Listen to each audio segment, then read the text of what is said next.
Assalamualaikum warahmatullahi wabarakatuh. Dan salam sejahtera. Salam jumpa bersama saya Ares Bahrul Ilmah dari kelas KPI 2A. Pada kesempatan ini saya akan menyampaikan artikel penelitian saya yang berjudul tentang pengertian kepribadian, kebudayaan, dan masyarakat.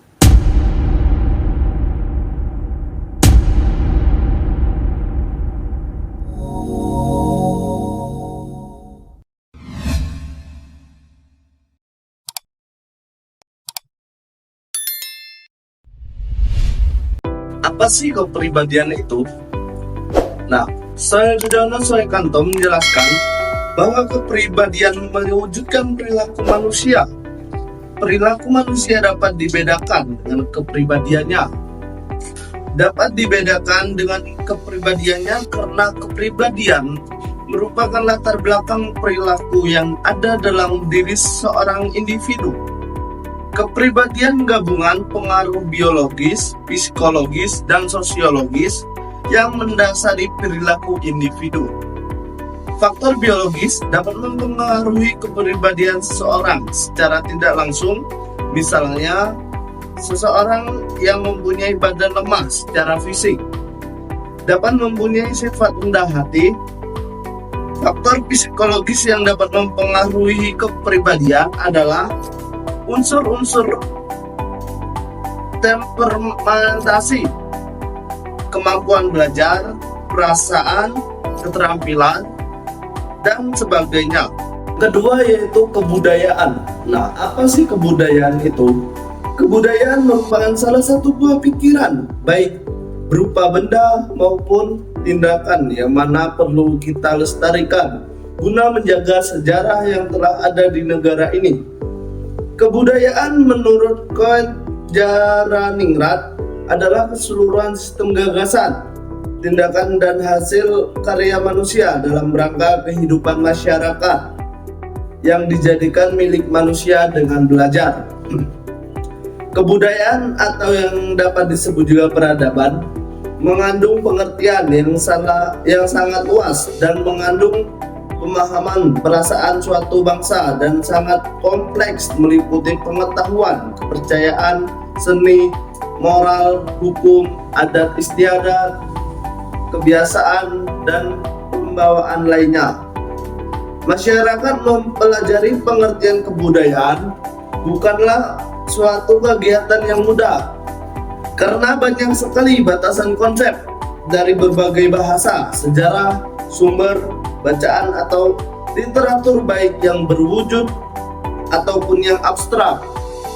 Nah, dan yang terakhir yaitu masyarakat. Masyarakat adalah suatu wujud kehidupan bersama dalam jangka waktu yang cukup lama, sehingga menghasilkan suatu adat istiadat. Menurut Frank Newton dalam Sujono Soekanto, masyarakat merupakan setiap kelompok manusia yang telah hidup dan bekerja bersama cukup lama, sehingga mereka dapat mengatur diri mereka dan menganggap diri mereka sebagai suatu kesatuan sosial dengan batas-batas yang dirumuskan dengan jelas. Sedangkan masyarakat menurut Salah Jamal Emil Durkheim mendefinisikan masyarakat sebagai kenyataan objektif individu-individu yang merupakan anggota-anggotanya. Kehidupan sebuah masyarakat merupakan sebuah sistem sosial di mana bagian-bagian yang ada di dalamnya saling berhubungan antara satu dengan yang lainnya dan menjadikan bagian-bagian tersebut menjadi suatu kesatuan yang terpadu.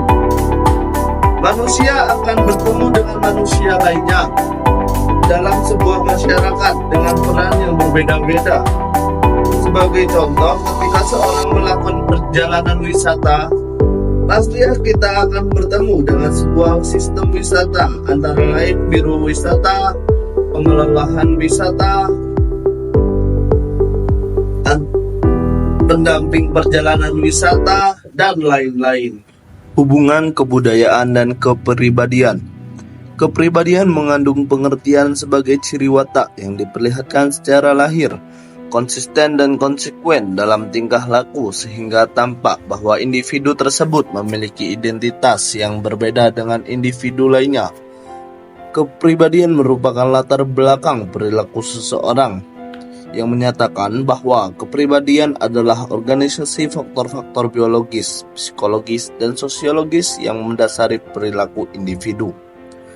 Kebudayaan mempunyai pengaruh besar terhadap perilaku dan kepribadian seseorang, terutama bagian-bagian kebudayaan yang secara langsung mempengaruhi seorang individu. Karena itu, hubungan kebudayaan dan kepribadian ini sangat erat. Ada beberapa contoh kepribadian dan kebudayaan yang saling mempengaruhi dalam lingkungan sehari-hari. Itu yang pertama, kepribadian ekstrovert dalam budaya kolektif. Di Indonesia yang memiliki budaya kolektif, seorang yang ekstrovert cenderung menikmati dan berperan aktif dalam kegiatan gotong royong atau acara keluarga besar.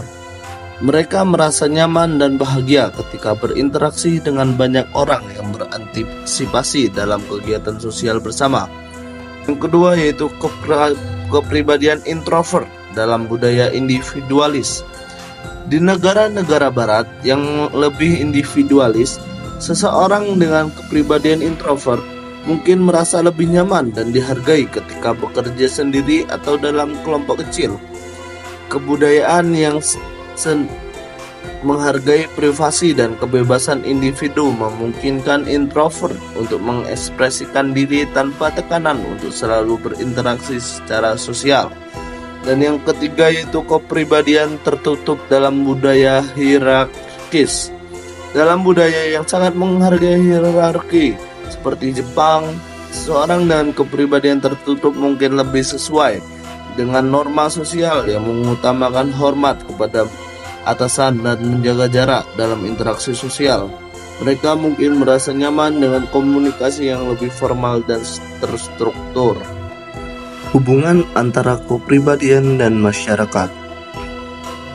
Masyarakat berperan besar dalam membentuk kepribadian individu melalui proses sosialisasi, keluarga, sekolah, taman sebaya, dan media massa, menyampaikan nilai-nilai, norma, dan peran yang diinternalisasi oleh individu. Norma dan nilai masyarakat menetapkan standar perilaku yang diharapkan sehingga individu cenderung mengembangkan kepribadian yang sesuai dengan harapan sosial. Lingkungan sosial, ekonomi, dan budaya dapat mempengaruhi cara individu mengekspresikan kepribadian mereka. Misalnya budaya kolektivistik mungkin menekankan harmoni dan kerjasama, sedangkan budaya individualistik menekankan kebebasan dan pencapaian pribadi. Individu menyesuaikan kepribadian mereka sesuai dengan peran yang mereka jalani dan masyarakat, seperti peran sebagai anggota keluarga, pekerja, atau warga negara. Kepribadian individu dapat berkontribusi pada dinamika sosial dan budaya. Pemimpin dengan kepribadian karismatik misalnya dapat menginspirasi perubahan sosial. Adapun beberapa contoh hubungan antara kepribadian dan masyarakat. Yang pertama yaitu keluarga. Cara orang tua mendidik anak sangat mempengaruhi kepribadian anak. Orang tua yang mendidik dengan penuh kasih sayang dan dukungan cenderung membentuk anak yang percaya diri dan empatik. Anak-anak yang tumbuh dalam keluarga yang sering berinteraksi dan berkomunikasi secara terbuka cenderung mengembangkan keterampilan sosial yang baik dan kemampuan untuk berkomunikasi dengan efektif. Yang kedua yaitu sekolah, pendidikan. Guru dan sistem pendidikan berperan dalam membentuk sikap dan kepribadian siswa. Sekolah yang mengajarkan nilai-nilai seperti kerja keras, disiplin, dan kerjasama membantu siswa mengembangkan karakter positif. Lingkungan teman sebaya yang sekolah juga mempengaruhi kepribadian. Misalnya seorang anak yang bergabung dengan kelompok yang rajin belajar mungkin terdorong untuk lebih serius dalam studi. Tiap bayi lahir dalam keadaan fitrah, maka ketika besar kok jadi Yahudi, Nasrani, Majusi, atau agama lainnya. Itu yang salah orang tuanya. Salah orang tuanya tidak memberikan hak anak tersebut yang dasarnya sudah Islam. Dan adapun kalau orang-orang di luar Islam tidak percaya hal ini, ya monggo. Itu lebih karena pengaruh pendeta-pendeta yang terdahulu yang menyembunyikan kenabian Nabi Muhammad SAW, di mana setiap nabi sebelum Rasulullah SAW selalu dibekali keterangan akan munculnya nabi terakhir yang namanya Muhammad atau dipanggil Ahmad. Maka kalau di kitab-kitab mereka tidak disebutkan, jelaskan karena sudah dirubah, diganti supaya ahli kitab itu tidak masuk Islam. Tersebab kedengkian pada mereka sehingga tidak mengakui Nabi Muhammad SAW. Para pendeta yang kemudian masuk Islam, mereka mengatakan bahwa di Alkitab, Injil, Taurat sebenarnya disebutkan tentang Nabi akhir zaman, yaitu Nabi Muhammad SAW. Sehingga mereka lantas masuk Islam secara penuh dan kemudian membongkar kepalsuan, membongkar segala aksi yang dilakukan pendeta-pendeta terdahulu yang merubah dan menyembunyikan isi dari Alkitab itu sendiri. Bahkan mereka pun sebenarnya kenal dengan Nabi Muhammad SAW, seperti kenalnya seorang bapak dengan anaknya sendiri. Itu karena mereka percaya dengan kitabnya yang saat itu masih asli. Dan para pendeta yang telah masuk Islam, mereka sangat kuat imannya, bahkan selalu berjuang demi Islam, menyadarkan kawan-kawan mereka, menyadarkan umat-umat mereka terdahulu, sehingga selalu ada semangat di hati dan selalu ada penyesalan atas apa yang mereka kerjakan dahulu. Adapun hadis riwayat muttafaq ilaih yang berbunyi Bismillahirrahmanirrahim, kullu mauludin yuladu alal fitrati fa abawahu yuhawidanihi uyunasiranihi uyumajisanihi, yang artinya setiap bayi dilahirkan atas dasar fitrah, maka kedua orang tuanya lah yang menjadikannya Yahudi, Nasrani atau Majusi. Hadis riwayat muttafaq ilaih.